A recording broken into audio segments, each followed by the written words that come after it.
Gloire à Dieu, gloire à notre Seigneur Jésus-Christ. Seigneur, nous te rendons grâce. Te disons merci, Alpha, Oméga, le commencement et la fin, l'ancien du jour, le lion de la tribu de Juda.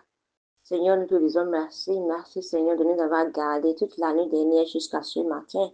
Merci pour ton amour, merci pour ta fidélité, merci pour ta bonté. Merci pour tout ce que tu ne sais de faire dans nos vies, Seigneur. Nous sommes tellement reconnaissants. Du fond de notre cœur, nous te disons merci, merci, merci. Hosanna au plus haut des cieux. Seigneur Jésus, nous remettons nos cœurs, nos pensées, nos désirs tout à tes pieds ce matin, Seigneur. Viens enlever le faux qui est en nous, lave-nous, purifie-nous, sanctifie-nous, afin que nous puissions être agréables, Seigneur Jésus-Christ, devant ta face, Seigneur. Saint-Esprit, Dieu, viens régner, viens prendre le contrôle de toutes choses. Au nom puissant de Jésus-Christ, nous avons adoré le Seigneur. Amen. Shalom, frères et sœurs, je nous salue ce matin dans le beau et précieux nom de notre Seigneur Jésus-Christ. Alors, ouvrons nos Bibles dans le livre de Jean 15, verset 10. Ouvrons nos Bibles dans le livre de Jean 15, verset 10. Jean 15, verset 10 qui dit ceci: si vous gardez mes commandements, vous demeurez dans mon amour, comme j'ai gardé les commandements de mon Père et que je demeure dans son amour. Si vous gardez mes commandements, vous demeurez dans mon amour, comme j'ai gardé les commandements de mon Père et que je demeure dans son amour. Pour ceux qui ont raté la dévotion d'hier, n'oublions pas que hier, on nous a parlé de l'amour que le Père a manifesté envers son Fils unique, Jésus-Christ. Et que cet amour, le Fils de même, nous a donné cet amour. Et il attend de nous que nous puissions faire quoi? Que nous puissions demeurer dans cet amour. C'est de ça qu'il était s'agit hier. Donc, pour ceux qui ont raté hier, la dévotion d'hier, on doit faire quoi? On doit aller écouter l'audio. Je sais une chose, que tu ne seras pas déçu au nom puissant de Jésus-Christ. Alors, on continue ce matin dans notre dévotion. Il dit, si vous gardez mes commandements, vous demeurez dans mon amour, comme j'ai gardé les commandements de mon Père et que je demeure dans mon amour. Hier, on nous a parlé de l'amour, de comment le Père a manifesté son amour envers son Fils et que le Fils de même nous a fait quoi? Il nous a aussi répandu cet amour et il attend de nous qu'on puisse demeurer dans cet amour et qu'on puisse aussi l'étendre aux autres. Alors, comment on peut demeurer dans cet amour? Il dit, si vous gardez mes commandements. C'est en gardant les commandements de Dieu qu'on peut demeurer dans son amour. C'est parce que Christ aussi a fait quoi? A gardé les commandements de son Père qu'il a aussi demeuré dans l'amour du Père. Tu ne peux même pas dire que tu veux aimer une personne si tu ne gardes pas les paroles de cette personne. Si tu n'obéis pas à cette personne, du moins aux paroles de cette personne, ce n'est pas du tout possible. Ce n'est pas possible. Gloire à Dieu. Et si on dit qu'on veut demeurer dans l'amour de Dieu, on doit faire quoi? On doit garder ses commandements. On doit connaître les choses qu'il veut, les choses qu'il attend de nous, les choses qu'il n'aime pas. Gloire à Dieu. Et les choses qu'il nous doit faire, on doit les obéir. On doit savoir une chose. Dans ce verset, notre Seigneur Jésus-Christ, il nous enseigne que l'obéissance est très capitale et c'est lié à notre relation avec lui. Tu ne peux pas dire que tu veux obéir une personne avec qui tu n'as pas une relation. Ça serait très difficile. Pour obéir à une personne avec qui tu n'as pas une relation, c'est très difficile. Mais quand tu as une relation avec une personne, quand tu es proche de la personne, c'est que c'est plus facile pour toi d'obéir à cette personne parce que tu connais ce que cette personne veut, tu connais ce que cette personne ne veut pas. Et puis, ça serait facile de l'obéir. Donc, l'obéissance à Dieu, c'est lié à notre relation avec lui. Et quand on parle de l'obéissance, ça ne consiste pas à mériter l'amour de Dieu. Non. Cela ne veut pas dire que, ok, c'est parce que j'obéis à Dieu que Dieu m'aime. Jamais. On doit savoir une chose. C'est Dieu qui a d'abord conjugué cet amour. Il dit, car Dieu a tant aimé le monde en donnant.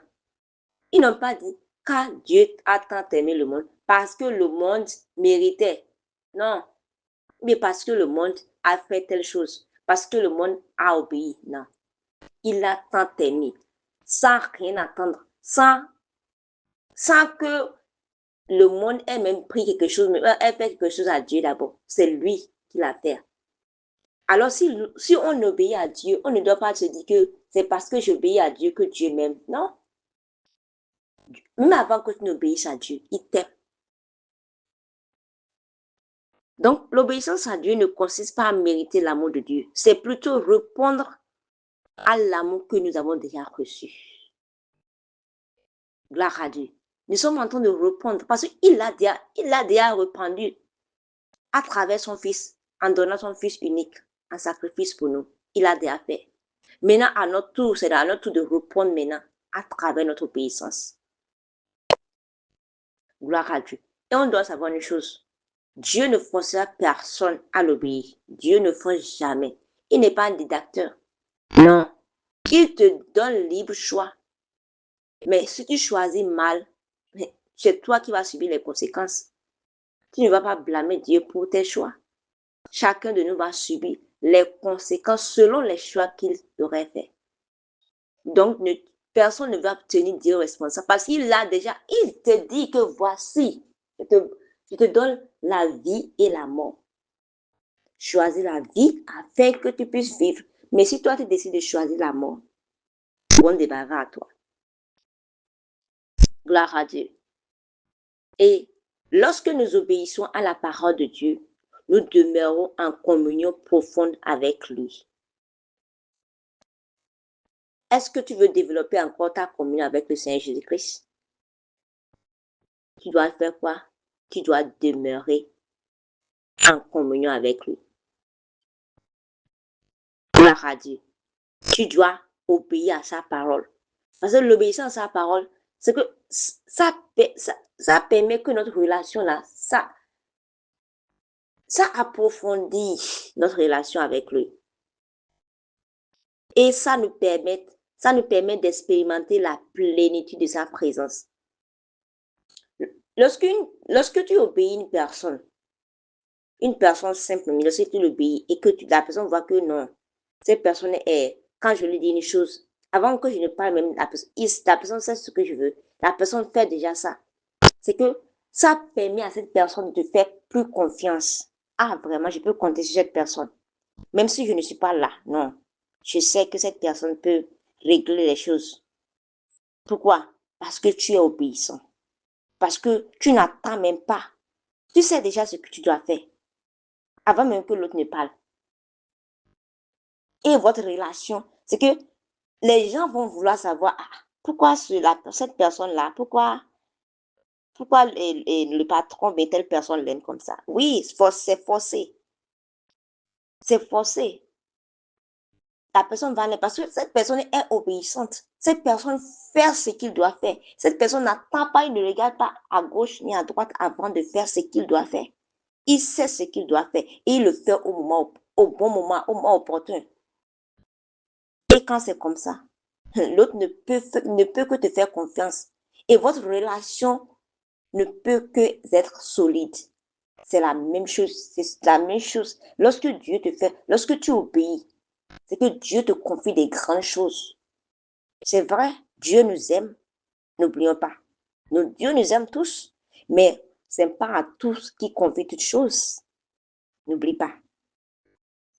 Ce n'est pas à tout le monde que Dieu confie toutes choses. Ça, il faut le comprendre. C'est vrai, Dieu nous aime. Mais n'oublions pas aussi qu'il y a des personnes à qui Dieu confie certaines choses.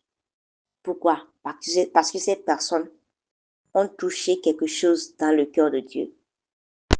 Parce que ces personnes sont obéissantes. Parce que ces personnes ont gagné la confiance totale de Dieu à travers leur manière de faire, à travers leurs actes. Gloire à Dieu. Mais quelqu'un me dira, mais cela c'est très difficile. Est-ce que je suis parfaite jusqu'à ce point pour plaire à Dieu?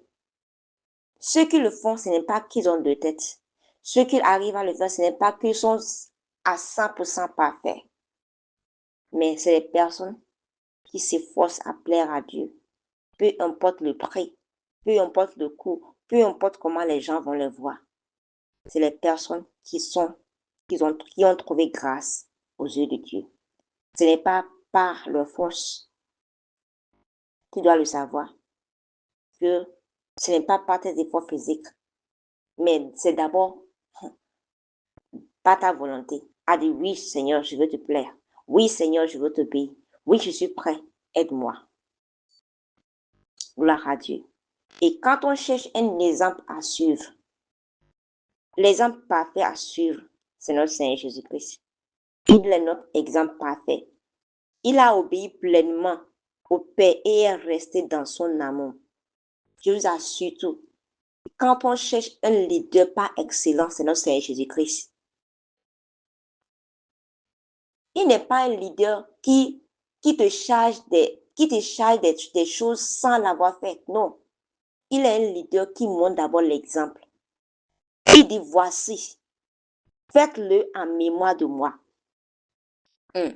Il a lavé les pieds de ses disciples en leur montrant l'exemple. Il a dit que quiconque se croit le plus grand, qu'il soit le serviteur des autres.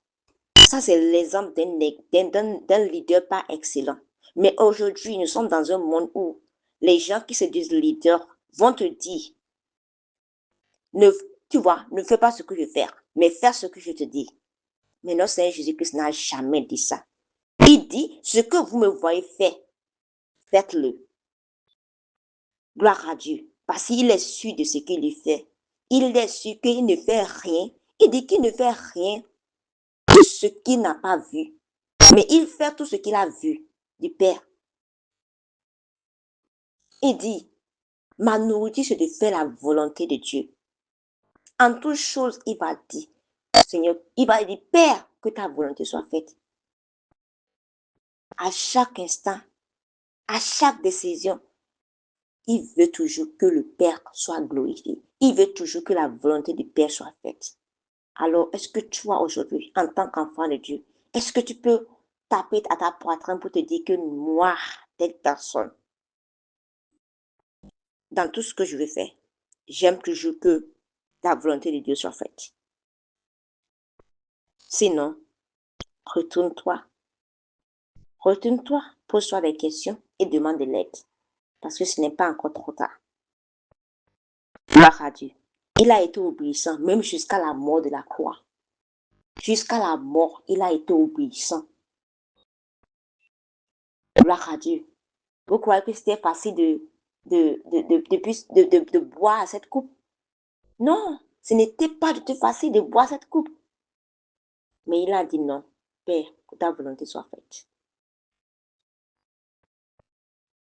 Et même lorsque les gens l'insultaient, il lui disait toutes choses.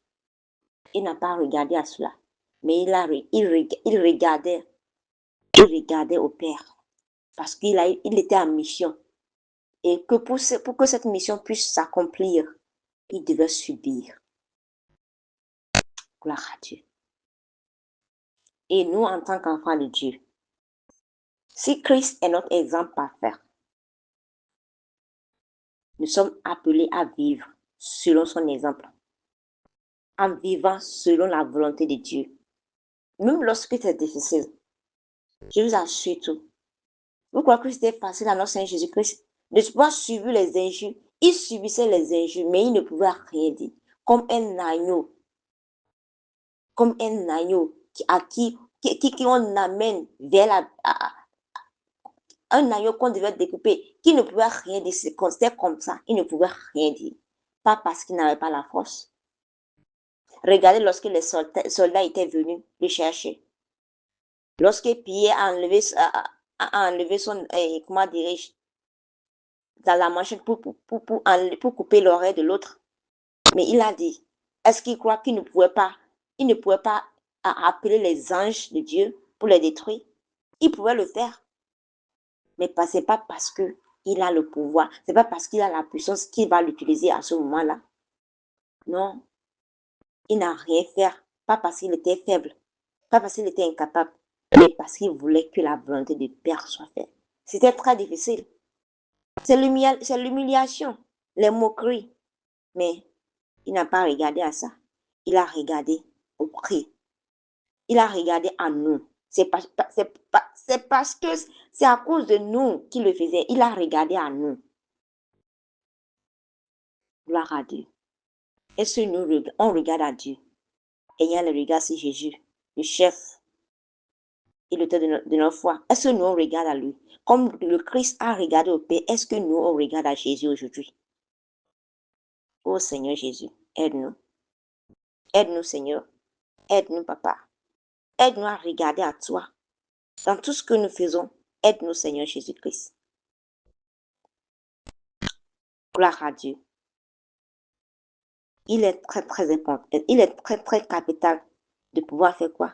De pouvoir regarder à lui. Parce que c'est lui qui est notre exemple parfait. Et on doit savoir que dans chaque acte d'obéissance, ça fait quoi? Ça fortifie notre foi. Ça approfondit notre relation avec Christ et glorifie Dieu. Au fur et à mesure qu'on obéit Dieu, ça fait quoi? Ça fortifie notre foi et ça approfondit notre relation avec Christ. Et puis ça amène la gloire, ça glorifie Dieu. Parce qu'à chaque acte d'obéissance que notre Seigneur Jésus-Christ avait posé, c'était pour la gloire de Dieu. Et nous-mêmes, c'est la même chose. Lorsqu'on pose un acte d'obéissance, ça approfondit notre relation avec Christ. Christ va nous faire confiance. Il va encore nous confier des grandes choses. Et puis, pour la gloire de Dieu. Alors ce matin, le Seigneur nous appelle encore. Il toque à la porte de notre cœur, comme chaque matin. Parce que quand on est encore en vie, il y a encore possibilité pour nous de nous repentir. Il y a encore possibilité pour nous de rebrousser chemin. Il toque à la porte de chacun de nous ce matin. Il te dit, examine ton cœur et demande de l'aide. Dis au Seigneur, me voici Seigneur, je ne peux pas le faire. J'ai besoin de toi, j'ai besoin de ta grâce. Seigneur, aide-moi Seigneur. Aide-moi à marcher dans ta volonté. Aide-moi à t'obéir dans tous les aspects de ma vie. Que ce soit par nos paroles, par nos actions, par nos décisions ou nos relations. Il faut qu'on puisse choisir d'honorer Dieu. Car tout ce qu'on fait qui n'honore pas Dieu, tout ce qu'on fait qui ne glorifie pas Dieu, n'est que vaine et vanité. Alors abandonnons-lui. Abandonnons-lui toutes choses et je sais qu'il est au contrôle. Oui, c'est vrai, des fois on peut voir ces commandements comme un fardeau. On peut voir que c'est très difficile. Mais on doit savoir une chose, que les commandements de Dieu, c'est quelque chose qui nous conduit vers la paix, vers la joie et la croissance spirituelle.